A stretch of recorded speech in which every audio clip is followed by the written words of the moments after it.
Kampanye berbagi sembako kerap terjadi di setiap momen pesta demokrasi. Hal ini merupakan suatu kecurangan yang dilakukan peserta pemilu untuk meraih suara terbanyak.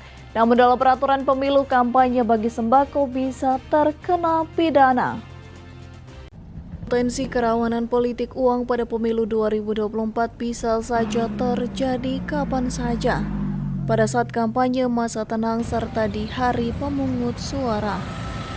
Maka dari itu, Bawaslu menghimbau peserta pemilu untuk tidak terjerumus dalam politik uang, di mana pada masa kampanye pembagian sembako menjadi alasan yang kerap terjadi di setiap momen pesta demokrasi. Pasalnya, peraturan kampanye telah diatur dalam PKPU nomor 15 tahun 2023 pasal 33 ayat 2. Yang menjelaskan bahan kampanye yang dimaksud, namun banyak peserta pemilu yang salah memanfaatkan masa kampanye dengan melanggar peraturan Komisi Pemilihan Umum. Kita harus pahami sebenarnya apa yang dimaksud dengan bahan kampanye. Jadi bahan kampanye ini apa? Apa saja yang termasuk bahan kampanye, ya kan? Jadi bahan kampanye itu terdiri dari selebaran, brosur, pamflet, poster, stiker, pakaian, penutup kepala, alat minum atau alat makan, kalender, kartu nama, PIN, alat tulis, dan atau atribut kampanye lainnya yang sesuai ketentuan perundang-undangan.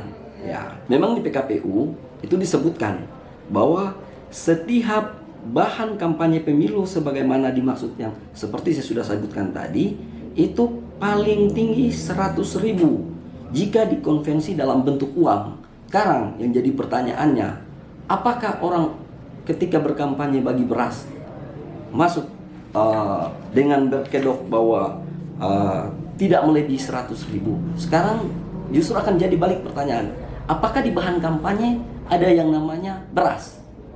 Ada tidak? Kan tidak ada. Ya, berarti itu adalah bagian dari money politik. Ya, karena tidak masuk dalam bahan kampanye. Dan kemudian 100.000 ini bukan diartikan bahwa 100.000 ini untuk pengadaan misalnya pengadaan beras. 100.000 ini tidak melebihi pengadaan 100.000 ini adalah pengadaan bahan kampanye.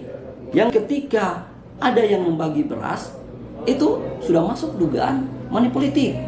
Begitu juga ketika ada yang turun dalam bentuk berkampanye, entah kampanye terbatas atau kampanye door to door atau di kegiatan lainnya yang bagi-bagi duit ataupun bagi-bagi beras, itu sudah masuk dugaan pelanggaran. Bawaslu juga menekankan pembagian sembako masuk dalam money politik atau politik uang yang bisa terjerat pidana pemilu. Di mana jika didapati hal tersebut, Bawaslu bersama kepolisian dan kejaksaan yang tergabung dalam Gakumdu akan menindaklanjuti dugaan pelanggaran tersebut. Sanksi yang bisa dijerat berdasarkan Undang-Undang Nomor 7 Tahun 2017 Pasal 523 dengan masa tahanan 4 tahun dan denda 48 juta rupiah. Dari Minahasa Utara, Brian Umbo melaporkan untuk Kawanwa TV.